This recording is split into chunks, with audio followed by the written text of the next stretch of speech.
This is episode 212 of That Shakespeare Life.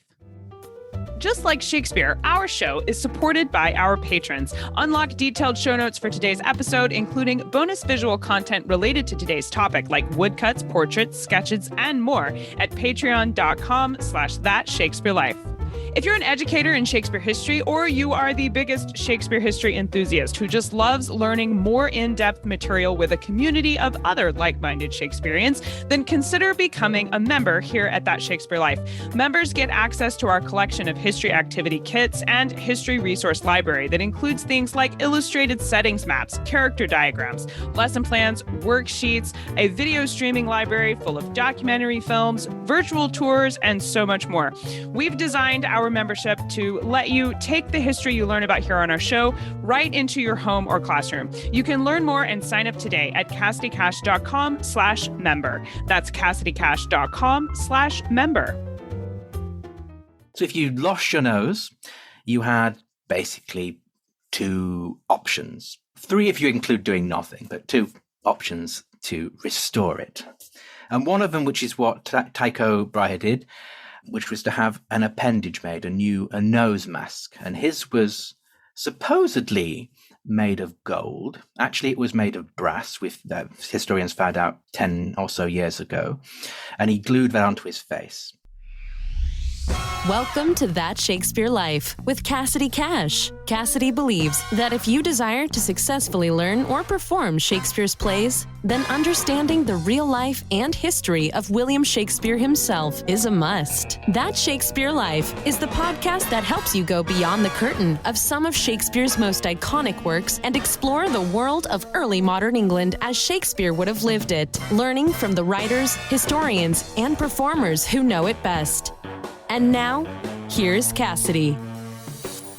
From blood transfusions to replacement of legs during Shakespeare's lifetime was when medical science was trying to figure out the best way to replace broken or damaged body parts with transplants.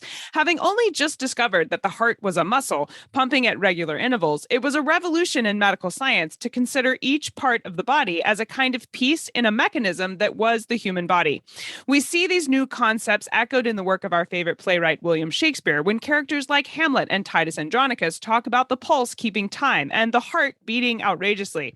Our guest this week, Paul Craddock, has just published a book on the history of transplant surgery called Spare Parts, in which he details the advancements being made in the medical field during Shakespeare's lifetime. He joins us today to explain what kinds of surgeries were being done, who the famous players were in the medical community of the day, and what kind of materials they used to accomplish these often macabre medical marvels.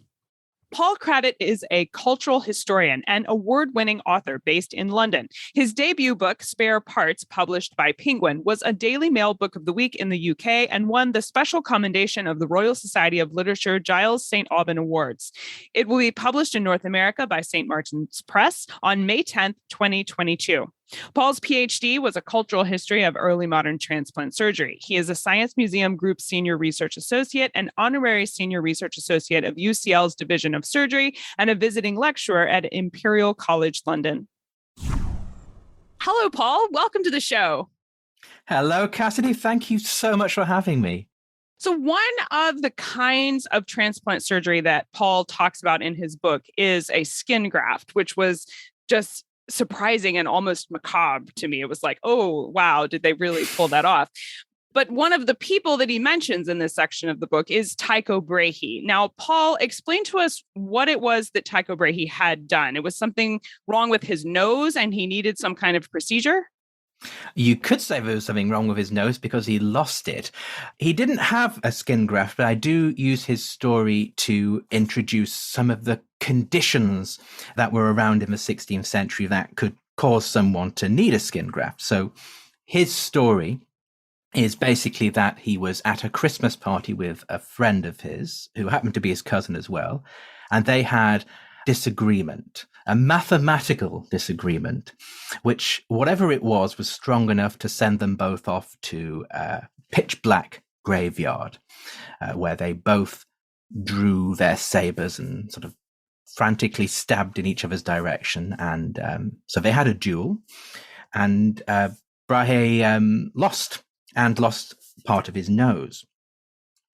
Now, losing your nose was quite common, actually, or at least much more common than it is today in the 16th century. There were many reasons you could lose it, through dueling, as I've just described, but also through warfare, saber wounds from many wars happening in the period. Also, losing rhinotomy, having your nose chopped off, was a punishment in many parts of the world. And in the 16th century, particularly in many parts of Europe, syphilis would rot the nose. You'd end up with a horrible, what they called a saddle nose. So you basically have no nose left, and it would be a horrific sight, reputedly. So if you lost your nose, you had basically two options. Three if you include doing nothing, but two options to restore it. And one of them, which is what Tycho Brahe did, which was to have an appendage made, a nose mask. And his was supposedly made of gold. Actually, it was made of brass, with historians found out 10 or so years ago. And he glued that onto his face. But the other option was to have a skin graft. Paul's book outlines skin grafts, including skin of the forearm to replace skin on the nose. And at one point during the process, the patient's arm is actually surgically attached to his face. And this entire process sounds barbaric today, or to me, it was even rudimentary. Like, they can't possibly know what they're doing. This is a giant guessing game here, is what they're doing. And so it was really surprising to learn that these were the cutting edge scientific techniques of the period. So, Paul, when doctors of the 16th century were performing surgeries like skin grafts, were they just trying stuff out to see what happens, or were they actually basing their decisions on previously published anatomy and science textbooks? I mean, were these educated choices to attach someone's arm to their forehead? That's quite a complicated question, actually, because it is, in a sense, cutting edge science, but in a very important sense, it isn't. It wasn't a result of experiments. It wasn't written up in any books until the late 16th century. In fact, transplant surgery in the form of that skin graft that you've just been describing has been around since ancient India. So it was described first in the Sushruta Samhita, which is an ancient Ayurvedic surgical text, and it was considered so sophisticated that you could only treat royalty if you could master skin grafting. Now, by the time we get to Shakespeare's period, by the time we get to the 16th century, it had lost its regal association completely. In fact, it was exclusively an operation performed by peasants, by farmers. They didn't refer to any books. They didn't have to experiment at all, because it was a traditional procedure that had come down the generations. And it was sort of guarded, as it were, by families of secretive surgical practitioners. Now, when it comes to the legitimate traditional medical practices of the time, doctors, physicians knew about skin grafting, but they didn't understand it. In fact, Andreas Vesalius, who I suppose would be considered the most cutting edge anatomist of the day, he thought that skin grafting was actually muscle grafting, which that would not have worked. So it showed that he didn't understand. And it showed the problem, actually, with legitimate medicine in that period. And that was they relied on books. They relied on ancient authority, and one person's authority more than anybody else's, and that was Galen. And Galen's understanding of the body and how it worked was so far removed from the reality.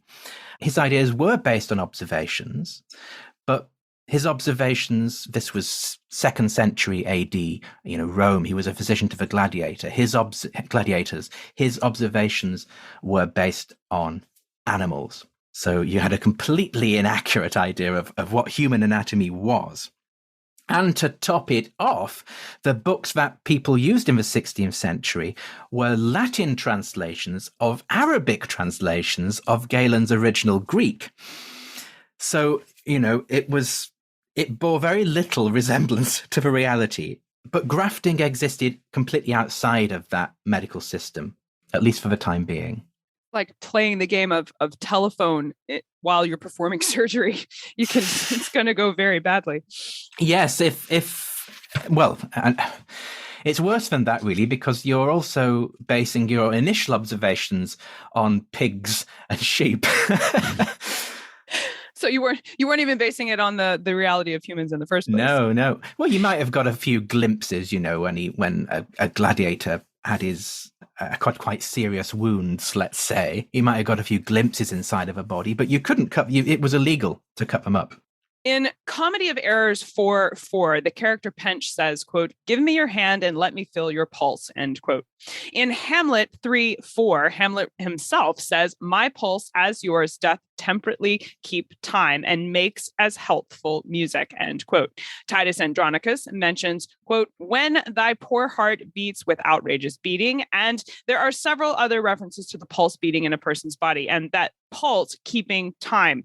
The contemporary understanding of pulse and how the heart works was different in Shakespeare's lifetime than what we know today. One doctor in particular who made significant advancements towards our understanding of the heart muscle that Paul writes about in his book is a man named William Harvey. Paul writes that Harvey's secret late-night explorations led to a significant scientific discovery about the pulse and the heart.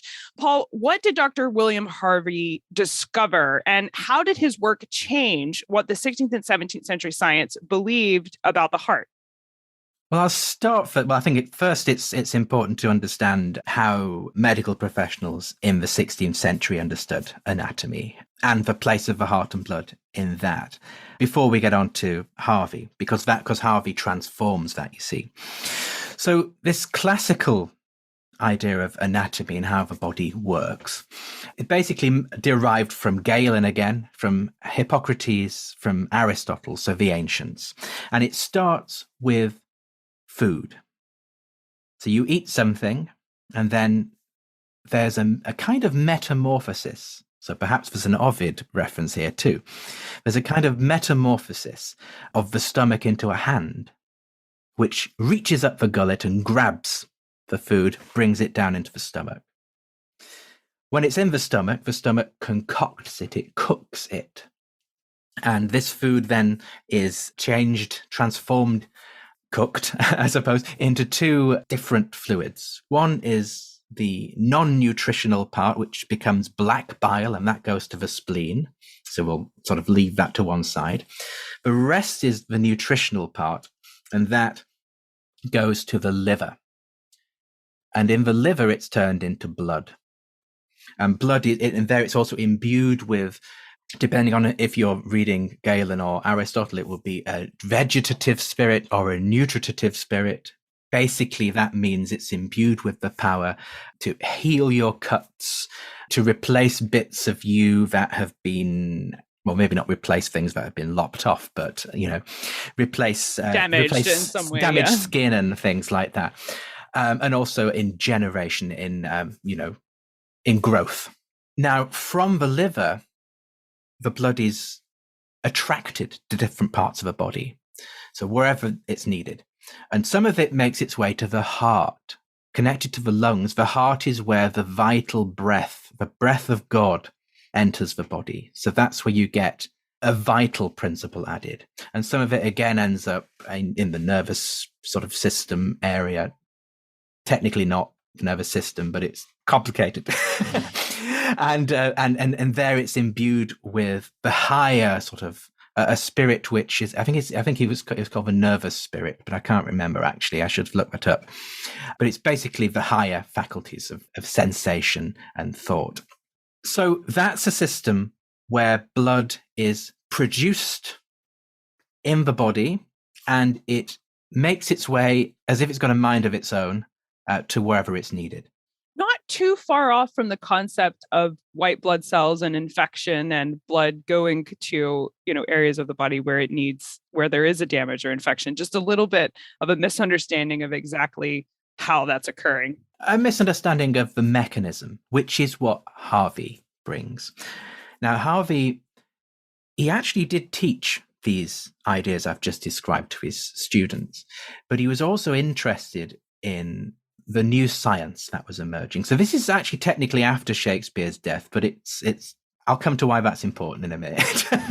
He taught these Galenic ideas, but he was interested in the new science as well and observing what was happening in the body. For instance, he'd hold up a shrimp or a prawn or some other shellfish to the light, and he'd notice what's happening with its heart. It was doing some kind of musculary movement. That's not a scientific term, but you know what I mean. And he'd try to observe other creatures' hearts as well, using more horrific means, which I won't describe. But if you are interested, you can read the book. Using these observations, he realized that the heart was passing blood through it. And using some calculations, he worked out that if the liver was producing enough blood for the heart to go through the heart at the rate he calculated, it would need to produce 180 liters per day, which it couldn't do, clearly. So the blood wasn't being consumed after all by the body. It must go in a circuit. And he did a few more experiments, like blocking off his blood vessels and sort of, basically coming to the conclusion that the blood circulates the body. It's not the body as a machine quite yet, but it's an identification of a mechanism. That is the great discovery that William Harvey made, that blood circulates the body, and it paved the way to understanding the body as a machine. So was Harvey's work ever used to perform a heart transplant for the 16th century? Did they progress that far with their medicine or no? No, at least I've not seen any evidence of it. No organ transplants at all took place until, I think, 1898 technically. But for solid organs like kidneys and hearts, you're really looking at the 1950s and 60s for successful transplants. Organ transplants did rely on Harvey. That was the first of many advances that they came to rely on. But one of the things I wanted to say in response to your question about the 16th century and heart transplants was that one of the most interesting parts of 17th century transplants is that they relied on not only Harvey's circulation for blood, but on older ideas from Shakespeare's time. So Harvey invited us to think about the body as a machine, as a mechanism, or parts of it. But scientists still didn't know what was in the blood, so they had to reference the classics again. And some people thought the soul was in the blood. Some people thought bits of your personality were floating around in the blood, or some kind of quality. So you could have a blood transfusion in the 17th century that was supposed to make you younger because they transfuse the blood of a calf, so an animal to human, or the blood of a lamb to make you calmer if you're insane. Of course, that didn't work. And some people, particularly the Catholic population, thought this was plausible, but it was also terrifying because who's to say that if you transfer a cow's blood, it might make you younger, but it might also make you stupid like a cow.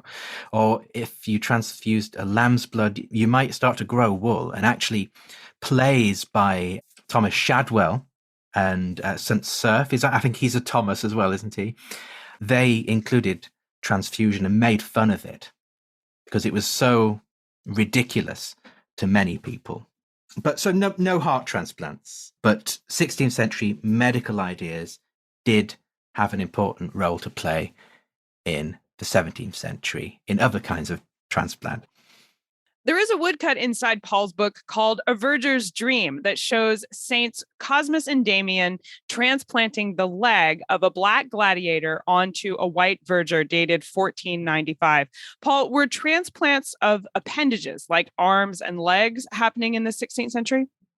Well, the mechanism that we talked about in relation to skin graft, as I say, is a well-known mechanism. And the person who stole that technique, this is how it became part of traditional medicine, is that someone called Leonardo Fioravanti stole it from one of these secretive families, and his student wrote it up, basically. But that man, Fioravanti, said that a year after he'd discovered or stolen the secret skin graft technique, he was out walking with a friend of his, a Spanish friend, on the coast of, he says, Africa, which I think was actually a province of around Egypt or something. I don't know exactly. It is in my book, but I can't remember the exact location at the moment. But he was out walking with a Spanish friend of his, and there was a war on with the Ottomans at the time. Came across some Ottoman soldiers, and the same old story, the Spanish friend gets his nose cut off and that falls into the mud and gets all dirty. Fioravanti decides to pick the nose up and clean it with his own urine and then stick it straight onto his friend's face again. And he said that he bound it. And he said after he took the bandages off in a few weeks, it was miraculously on his face. It's important to realize that Fioravanti was a complete and utter liar. He said at one point that he went, I think it was Florence, he went to Florence and he visited the Hospital of the Incurables, and he cured everybody while he was there. So he's a bit of a liar, so I don't know if I trust him on this point. But there were plenty of other myths and legends about arms, legs, and even heads being transplanted in that period, of which Cosmas and Damian, so that Verger's Dream you mentioned, that's probably the most famous. And actually, I think I was reading somewhere that's one of the most painted scenes in Christian art, is that leg transplant. But one thing more I want to say about that is, in the 16th century, so this is just before Shakespeare's birth, actually, people started to get really sick of these myths about magically transplanted arms and legs and noses. And Francois Rabelais, the French playwright, created a character to lampoon it. So he had a doctor who comes across a man who had his head chopped off, and he's holding it in his lap, obviously dead. And the doctor transplants that head, or not transplants, but reattaches that head. And he describes him sewing it back on again. And the character wakes up and yawns and does a great fart. And that, I'm sorry to any squeamish listeners out there, but that's how we know the body is alive. But that's what I've got to say about those arm and leg transplants and head.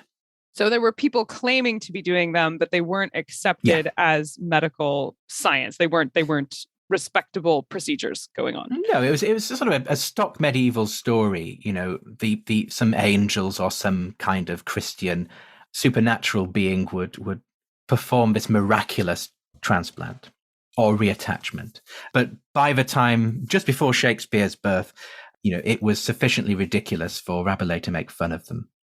Now, you mentioned that in his depiction of a doctor, that the doctor was sewing the head back on. And I want to ask about medical stitches and material used to make various transplant attachments. The word stitches does come up in Shakespeare's plays, but only in reference to things like side stitches, which are akin to like a cramp. And in Twelfth Night, we do have the phrase laugh yourself into stitches, but we never see a concept for surgical or medical treatment. So, Paul, were surgeons stitching their patients back together from a surgery or from an injury, or perhaps using a kind of glue, like what you mentioned, holding Brahy's nose back on, his fake nose onto his face. What were the processes or equipment that were in place for legitimate 16th century medical doctors when they were doing different kinds of attachments for their patients? It's possible some use stitches, but the basic technique, as I said a few times now, comes from horticulture. The descriptions that I've read have mostly been of binding two wounds tightly together so that they merge, which is why you'd have it's difficult to talk clearly in that position, but it's why you would have your sort of bound like that very tightly. So binding really would be the most common way. And in fact, maybe stitching as well. I think binding mainly, but something I wanted to say in response to that was really about Titus Andronicus. So I want to bring in a Shakespeare reference of my own here. So in Titus Andronicus, Marcus finds Lavina with her hands and tongues cut off. So after she's been raped, and it describes these two hands as two branches having been lopped and hewed, and also her lily hands no longer able to tremble like aspen over the lute. Was it over a lute? I think it was a lute.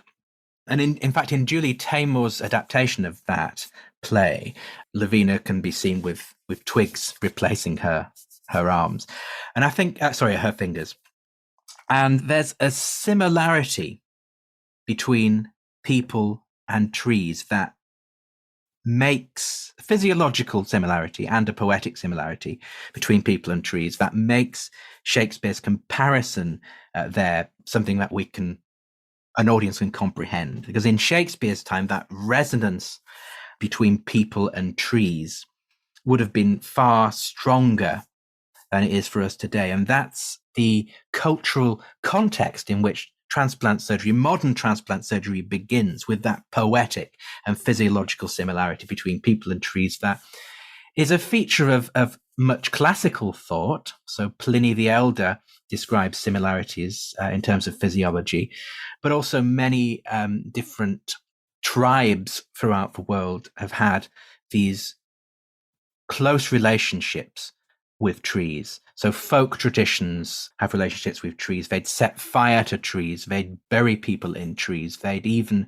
India, people even tried to sanctify their crops by marrying trees off. So there was a very strong relationship between people and the horticultural, the agricultural, the natural world that we seem to have lost because we've developed a more sort of detached scientific view. But in Shakespeare's time, that connection was very, very strong, and transplant surgery was part of that connection. Hence the binding rather than the stitching.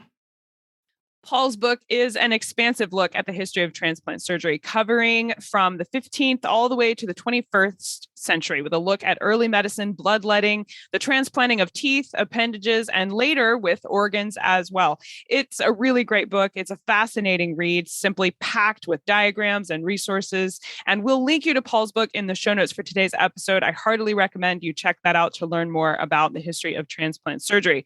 Paul, in addition to your book, what are some of the resources you found particularly helpful when you were writing this book, or other resources you can recommend a listener use when they want to explore this topic further? Well, when you asked me that question, the first thing to jump to mind was Metamorphosis, because Ovid describes the chaotic potential when the boundary between two bodies no longer exists. So one thing can start to transform into another, and there's this real sense of chaos that I think is present in a lot of medicine of the time, but particularly transplant surgery, because you are really playing with that. You're disrupting that boundary between two bodies. So that would be my first one. Something by Vesalius would be my second. So I recommended in the notes that I gave you, Cassidy, I recommended Vesalius at 500, which was a very well illustrated book published on the 500th anniversary of the publication of the Fabrica. And the third one is Shakespeare and the Four Humours, which is an essay about Shakespeare and, I suppose, his relationship with humoralism, so a classical understanding of the body. And it's an essay on the Wellcome Collections website.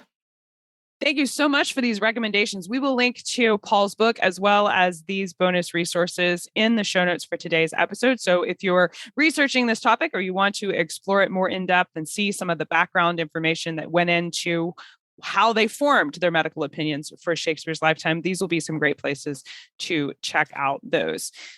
Now, Paul, we asked everyone this next question here at That Shakespeare Life, and that's, what's the one book you would take with you on a deserted island? My friends in England tell me I'm supposed to allow you the complete works of Shakespeare and a copy of the Bible, so your choice would be in addition to those. Your friends in England are very correct at the tradition of desert island discs and things. This is the book that I would choose. It's Aubrey's Brief Lives. Now, I would choose, actually, I've not read this all the way through. So partly I choose this because I've got a lot of reading to do, and you can't really read it very quickly. So I'm thinking it would be a good choice for eternity, but also because John Aubrey is a gossip. That's what he is. He's a gossip, and it's very chatty. And you find out about all the private lives of these really interesting 17th century characters. It's a fantastic read that would last you long enough on a desert island. To survive on your desert. I think that's an excellent choice for your desert island for sure. So what's next for you? What are you working on now that you're excited about? Oh, now, the next book, I'm afraid there is an embargo on it. It's not been sold yet either. But I've been told I can't talk about it. But I am working actually on a musical project based on a kidney transplant, which isn't Shakespearean at all. And I can see your confused face there, Cassidy, so I'll expand slightly. It was a fascinated face that I made, like a musical based on a kidney transplant. No, not a musical, a musical project. So it's a piece of music, 50 minutes or so, and we're looking for funding for it at the moment. And that's not a plea for funding. We've got our funding sources. We're waiting to hear whether it's going to be funded. But basically, when I was researching my book, I watched a kidney transplant, and I'm not a medic. I didn't understand what was going on. My PhD was in 18th century transplant surgery. I don't know what's going on nowadays, but I could understand it as a piece of choreography and a piece of music. It had a rhythm. It had a structure. It had an intrinsic beauty. And an intrinsic beauty that you can't really put into words. So I decided instead I would collaborate with some musicians, and we would together create a piece of music that took the kidney transplant as a musical structure. So that's to look forward to in August if it gets funded.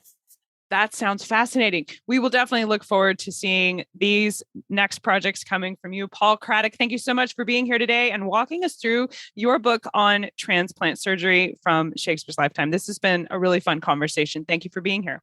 Thank you so much, Cassidy.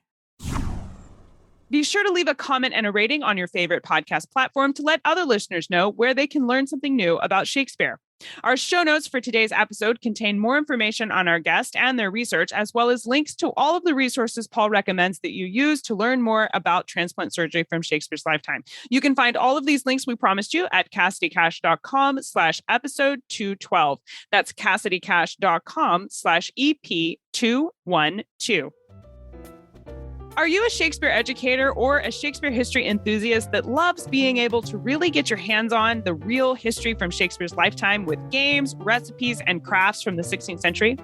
I've put together a collection of history activity kits based on Shakespeare's plays that let you eat, play, and create your way through the life of William Shakespeare. You can access all of these activity kits along with a community of Shakespeareans by becoming a member of That Shakespeare Life. You can access our digital history activity kits along with a video streaming library and bonus perks and benefits of being a member, and it all is designed to let you take a piece of Shakespeare's history and experience it for yourself. Our platform is called Experience Shakespeare, and we invite you to try out membership with us today at CassidyCash.com/member. That's CassidyCash.com/member. Just like Shakespeare, our show is powered by our patrons. If you enjoy the history you learn about here each week, then consider supporting our show. Patrons get access to detailed show notes and bonus episodes. Learn more and sign up today at patreon.com/thatshakespearelife. That's it for this week. Thank you for listening. I'm Cassidy Cash, and I hope you learned something new about the Bard. I'll see you next time. Bye-bye.